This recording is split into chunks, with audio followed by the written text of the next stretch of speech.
ఇదంతా నా వల్లే జరిగింది. కళ్ళు మూసినా తెరిచిన చంద్రికనే కనిపిస్తుంది. Watch our web series Constable Kanakam Season 2 streaming now on ETV Win app.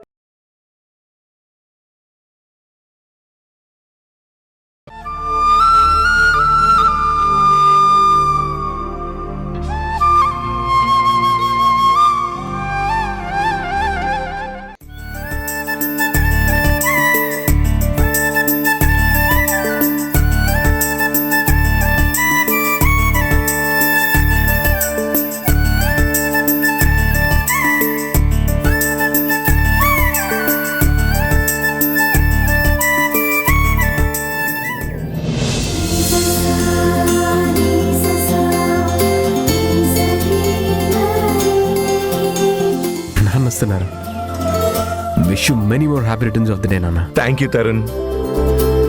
Happy birthday, Guna. Thank you, Ataya. Happy birthday, Guna. Thanks, Janani. Happy birthday, Nana. Thank you, Dharani. Happy birthday, Nana. Thank you, Balu. Run, Nana. Cake cut chedru.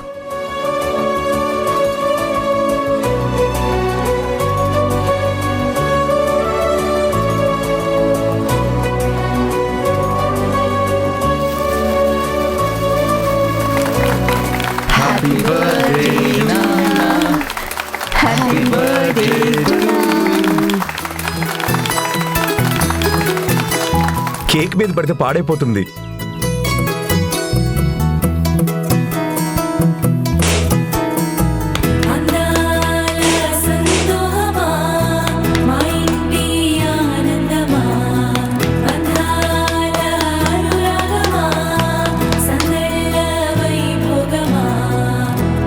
హృదయము పాడెను జీవన రాగం మనసుని మీటెను అనురాగ తాళం ఉదయానే వేడుక చూసిన Happy birthday, Guna.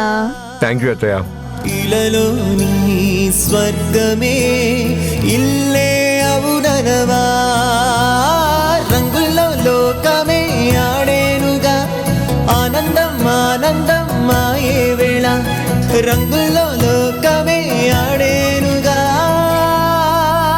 ఇది జీవితం ఇలలో వరం మనతో మనం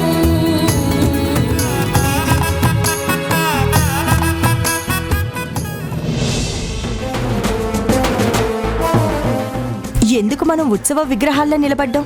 వెళ్ళి ఆ కేక్ ఏదో తెచ్చుకొని ఓ పక్కన కూర్చొని తిందాం పదాం. నువ్వుండవి. గుణాకి కేక్ తినిపించి విషెస్ చెప్పొద్దా? సరిపోయిందిలే. మంచి మనిషికో మాట గొడ్డుకో. ఏయ్! సామెతలు ఆపుతావా నువ్వు? అంటే ఇప్పుడు నువ్వు వెళ్ళి గుణాకి కేక్ తినిపిస్తావా? గుణాకున్న కోపానికి నువ్వు కేక్ తినిపించడానికి వెళ్తే గోబ గుయ్యమనిపిస్తాడేమో అని నాకు భయంగా ఉంది. అది వర్కౌట్ అయ్యే పని కాదులే గాని కామ్గా వెళ్ళి ఆ కేక్ అయినా తెచ్చుకొని తిందాం పద. ఇందాకంటే నేను కొంచెం ఓవర్ యాక్షన్ చేశాను. అనవసరంగా రొటీన్ ప్లానే ఇంప్లిమెంట్ చెయ్యాలని చూసి దెబ్బతిన్నాను. కానీ ఇప్పుడు నా యాక్టింగ్ ఏ లెవెల్లో ఉంటుందో ఆస్కార్కి అవతల పక్కన ఉంటుంది. నా యాక్టింగ్తో ఎలా గుణాకి నా మీద జాలి కలిగేలా చేస్తానో చూడు. వాడి కళ్ళల్లో నీళ్లు తిప్పుకోవాలి. సారీ అక్క అని వాడితో నేను చెప్పించుకుంటాను. ఈ శక్తి అంటే ఏంటో నీకు తెలీదు. చూడు సీన్ ఎలా పండిస్తాను. రే ధీరజ్ రా. అంతే, కొన్ని కొన్ని మూర్ఖపు ఘటాలు చెప్తే వినవు.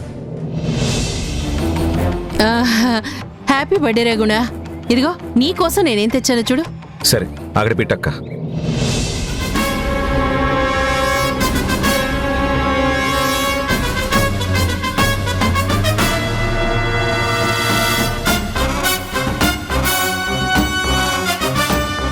హ్యాపీ బర్త్డే మావయ్య. Thank you. Happy birthday Guna. Thank you. రే తరుణ్. గుణ, నీ పుట్టినరోజు మా అందరికీ పండగ రోజురా. నీకు అంతో ఇంతో నా మీద కోపం ఉండొచ్చు, కానీ అక్కగా నేను నిన్ను ఆశీర్వదించాలరా. అది నా ధర్మం.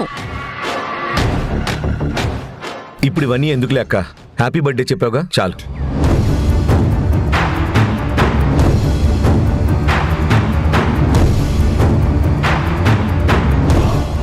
నేను చెప్పాను కదా వద్దని, వినలేదు. ఏం చేస్తుందో ముందు ముందు చూద్దాం. ఏంటి రఘుణ, ఏంటిది? నేను అంత దుర్మార్గురాలా? అరే, అప్పుడెప్పుడో 20 ఏళ్ల క్రితం చేసిన తప్పుకి నన్ను ఇప్పుడు శిక్షిస్తావా? ఈ అక్క దూరంగా పెట్టి ఏం సాధించాలనుకుంటున్నావురా? నువ్వు పక్కన పెట్టినంత మాత్రాన నేను అక్కని కాకపోతానా? నువ్వు తమ్ముడు కాకుండా పోతావా? నీ మీద నా ప్రేమ చచ్చిపోతుందారా? ఎందుకురా అంత కఠినంగా ప్రవర్తిస్తున్నావు? నువ్వు ద్వేషిస్తే నా మనసు ఎంత బాధపడుతుందో నీకు తెలియదారా?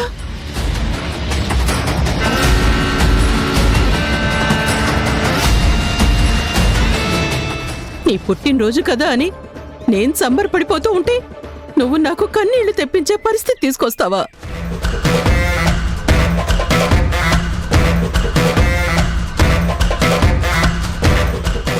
రే, అదేదో మీ పెళ్ళైన కొత్తలో ఆడపడుచుగా చిన్న ఆహ్వానాలు ఉంది కాబట్టి తెలియక చిన్న తప్పు చేశానురా. లాంగ్ రన్ లో ఇలా అవుతుందని నేనేమైనా అనుకున్నానారా?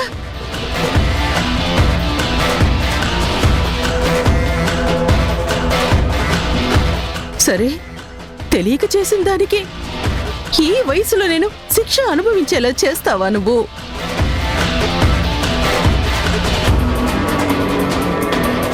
అంతేలేరా, అంతేలే. ఏదో నువ్వు దయ తలిచి పెట్టిన భిక్షతో ఇక్కడ బతుకుతున్నాననే కదా నీకంత చులకనైపోయాను. నీ మీద ఆధారపడి నీ భిక్ష మీద బతుకుతున్నానని నన్ను చులకనగా చూస్తున్నావు కదా, నలుగురిలో అవమానిస్తున్నావు కదా.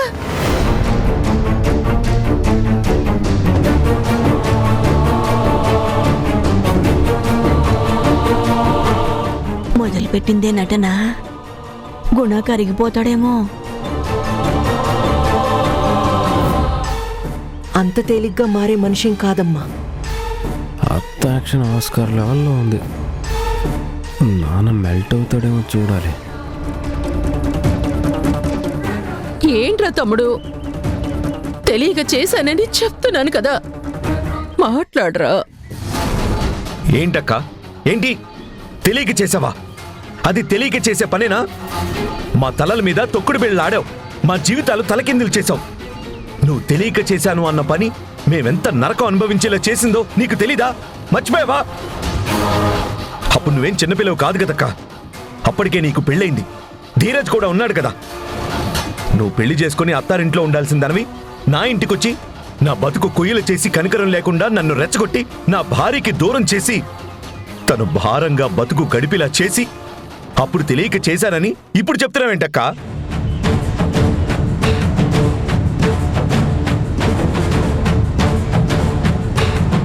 మేం విడిపోతున్నప్పుడు తప్పు నాదే అని నీకు అర్థం కాలేదా? కలిసి ఉండాల్సిన జంటని విడదీసి నువ్వు పెత్తనం చెలాయించేటప్పుడు తప్పు చేశానని అర్థం చేసుకోలేకపోయావా?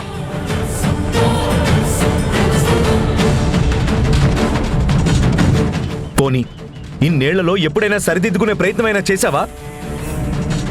నిన్న మొన్నటి వరకు నిజం తెలిసే వరకు కూడా నీ తప్పు నువ్వు తెలుసుకోలేకపోయావా?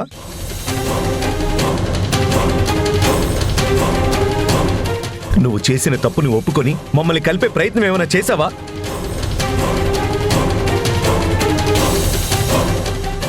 నేనొక చోట, నా భార్య ఒక చోట, మా పిల్లలు ఒక చోట, ఎవరికి వాళ్ళు ఎన్నెన్ని కష్టాలు పడ్డారో అవన్నీ నీకు తెలీవా?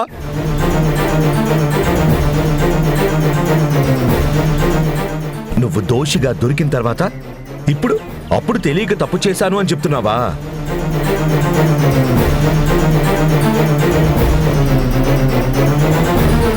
నిజంగా నువ్వు మనసున్న దానివి అయితే, నా మీద ప్రేమ ఉన్న దానివైతే, నేను అమ్మగా భావించి నిన్ను ఆరాధిస్తుంటే నేను నీకు ద్రోహం చేశానురా అని నీ మనసుకి ఎప్పుడు అనిపించలేదా?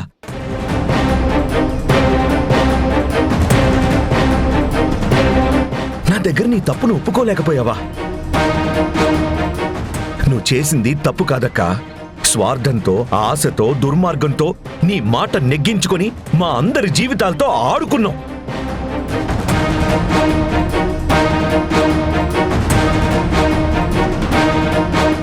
మమ్మల్ని దుఃఖంలో నెట్టి నువ్వు సంతోషాలు అనుభవించావు. దాన్ని తెలియక చేసిన తప్పు అనరు. కావాలని కక్ష కట్టి అభం శుభం తెలియని మాకు శిక్షలు వేశావు.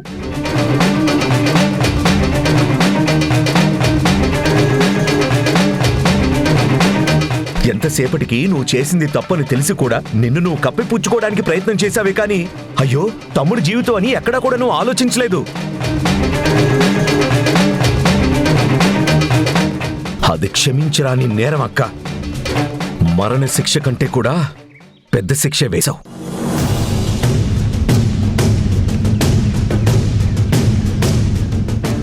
జీవితాలతో ఆడుకున్నావు. నీ స్వార్థం, నీ డబ్బు, నీ దుర్మార్గం తెలుసుకొని నీ ఆశని కట్టడి చేయాలని చూసిన జననిని నా దృష్టిలో డబ్బు మనిషిగా నిలబెట్టావు.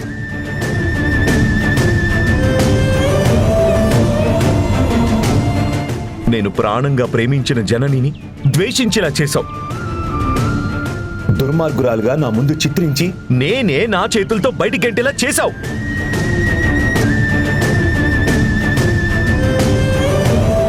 నన్నే దైవంగా ఆరాధించే జననిని దెయ్యంగా నా మనసులో ముద్ర వేశావు. నా మనసును మార్చి తన మనసుని చంపేశావు. రక్త సంబంధాన్ని కూడా తెంపేసి తనని ఒంటరిగా బయటికి గెంటేశావు.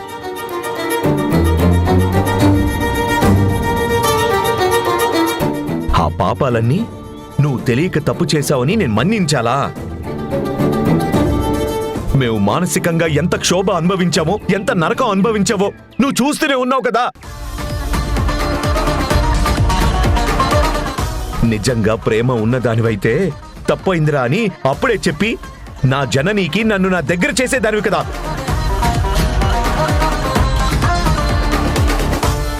అప్పుడు నమ్మానని ఇప్పుడు కూడా నమ్ముతానని అనుకుంటున్నావా? ఈ జన్మే కాదు, ఇంకా ఏ జన్మకి నేను నిన్ను నమ్మనక్క. నిన్ను అక్క అని పిలవడానికే అసహ్యంగా ఉంది. రే గుడా, లేపి తన్నించుకోవడం అంటే ఇదే. వీడేంటి మరి ఇంతలా మారిపోయాడు? కోపం కాస్త కూడా తగ్గట్లేదేంటి? ఇప్పుడేం చేయాలి?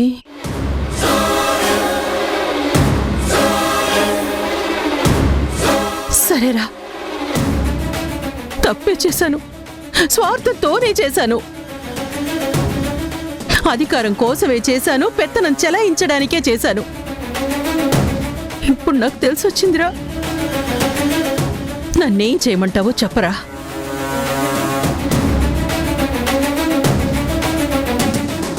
నీ మీద ప్రేమని చంపుకోలేనురా.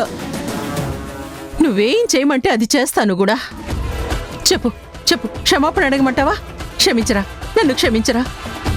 ఇదిగో, నన్ను క్షమించరా, నన్ను క్షమించు, నన్ను క్షమించు గుణ. పెద్దదాన్నైనా నిన్ను వేడుకుంటున్నానురా, నన్ను క్షమించరా ప్లీజ్, నన్ను క్షమించు. ఇదిగో, నువ్వు నన్ను క్షమించకపోతే నేను బతకలేనురా. అక్క, నువ్వు సారీ క్షమించు అన్నంత మాత్రాన క్షమించేంత చిన్న తప్పు కాదక్క నువ్వు చేసింది. జనని బతుకు రోడ్డు పాలు చేశావు. నాకు మనశ్శాంతి దూరం చేశావు. పిల్లలు అమ్మా నాన్న లేని అనాథలుగా పెరగాల్సిన పరిస్థితి తెచ్చావు. ఇప్పుడు నువ్వు నన్ను క్షమాపణలు అడిగితే సరిపోదక్కా.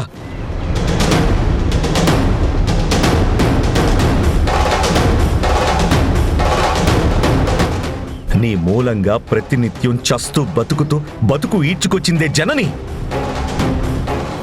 తను క్షమిస్తే తప్ప నేను క్షమించలేను. అడుగక్క, జననిని సారీ అడుగు. తనని వేడుకొని క్షమాభిక్ష పెట్టమని అడుగు.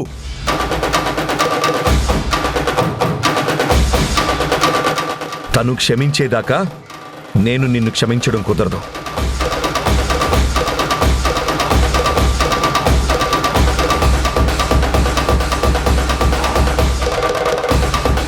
జననిని సారీ అడుగు. నువ్వు తప్పు చేశానని ఒప్పుకుంటున్నావు కదా, అడుగు. ఇప్పుడు కూడా నీకు అధికారం, అహంకారం, ఆడబడుచు అనేవి అడ్డొస్తున్నాయా?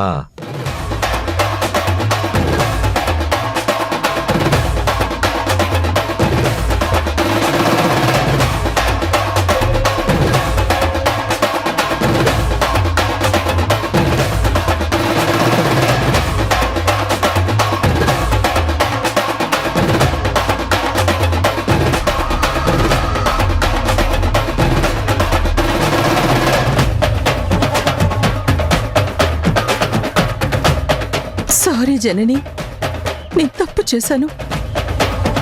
నా వల్ల నువ్వు చాలా కష్టాలు అనుభవించావు. నన్ను మన్నించు.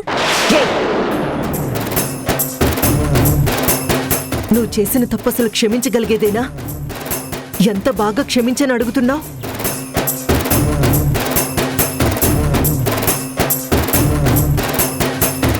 నీలాంటి వాళ్ళని నేను కాదు, ఏ ఆడది క్షమించదు. దుర్మార్గుల్ని క్షమిస్తే అలుసుగా తీసుకుంటారు కానీ బుద్ధి మార్చుకోరు.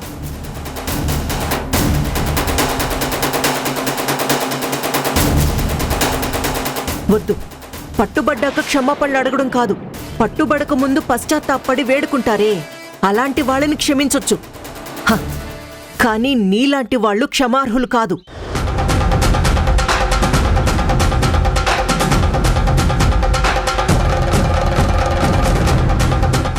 నువ్వు క్షమించనంటున్నావు, జనని కూడా క్షమించనంటుంది. మరిప్పుడు నన్ను ఏం చేయమంటావురా? నువ్వు నీ కొడుకుతో సహా ఈ ఇంట్లో నుంచి వెళ్ళిపోవాలి.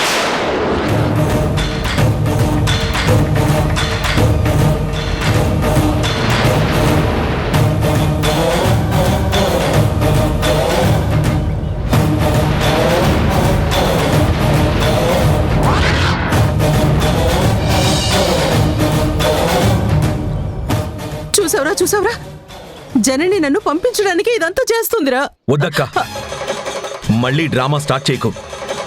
నీ విషయంలో జనని ఏ శిక్ష వేసినా అది కరెక్టేనక్క. తను ఆలోచించే మాట్లాడుతుంది. నీ మూలంగానే కదా తను ఎన్నాళ్ళు దూరంగా బయట బ్రతికింది. ఇప్పుడు నిన్ను అదే చేయమంటుంది. అందులో తప్పే ఉంది?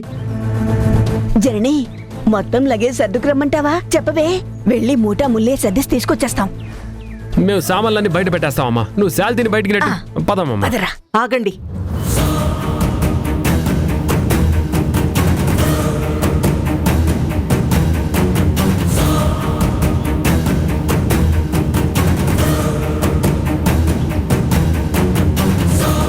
చూడు శక్తి, నువ్వు నన్ను బయటికి గెంటినప్పుడు నేనెలా ఫీల్ అయ్యానో నీకు అర్థం కావాలి కదా, అందుకే అలా అన్నాను.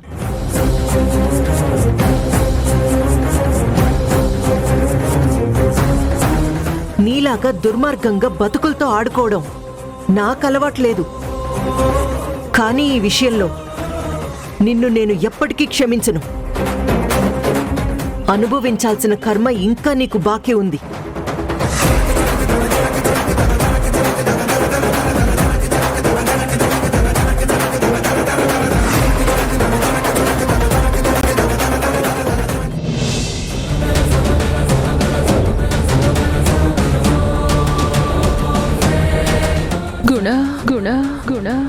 తను క్షమించలేదే నేను క్షమించను. క్షమించి మళ్ళీ తప్పు చేయలేను.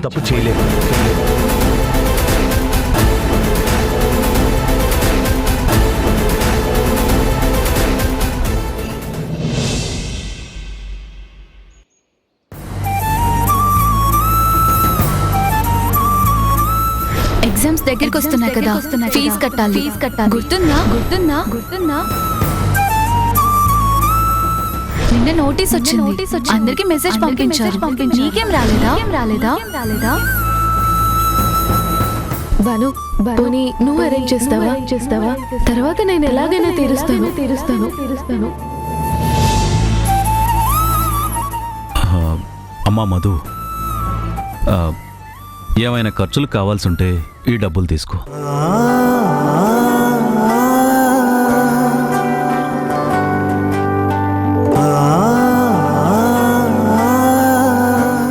ఎందుకు నాన్న, నాకేం ఖర్చులుంటాయి? చూడమ్మా, ప్రతి చిన్న చితకకి నా దగ్గర చేతులు చాచటం ఎందుకు? అయినా నాన్ననే కదమ్మా. నేనివ్వకపోతే నీకెవరు డబ్బులు ఇస్తారు చెప్పు? ఎక్కడి నుంచి వస్తాయి? చదువుకునే పిల్లవి, కాలేజీకి వెళ్తూ వస్తూ ఉంటావు, ఫ్రెండ్స్ ఉంటారు, ఏదో ఒక ఖర్చు ఉంటుంది కదా. నా దగ్గర మొహమాట పడాల్సిన అవసరం లేదు. ఇదిగో తీసుకోమ్మా.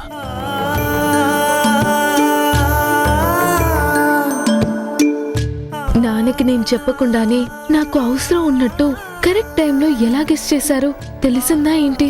ఈ డబ్బుతో ఎగ్జామ్ ఫీజు అడ్జస్ట్ చేయొచ్చు. తీసుకోమ్మా.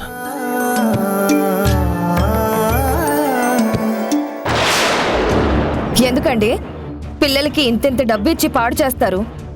వాళ్ళకేదైనా అవసరం ఉంటే పెద్దవాళ్ళం మనం ఉన్నాం కదా, మనల్ని అడుగుతారుగా.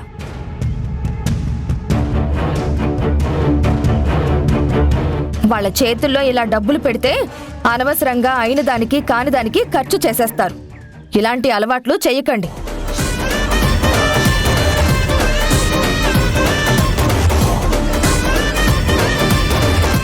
అయినా సరే నేనున్నాను కదా, ఇంట్లో ఖర్చులవి నేను చూసుకుంటాను కదా. తనకేమైనా అవసరం వస్తే నేను ఇస్తాను.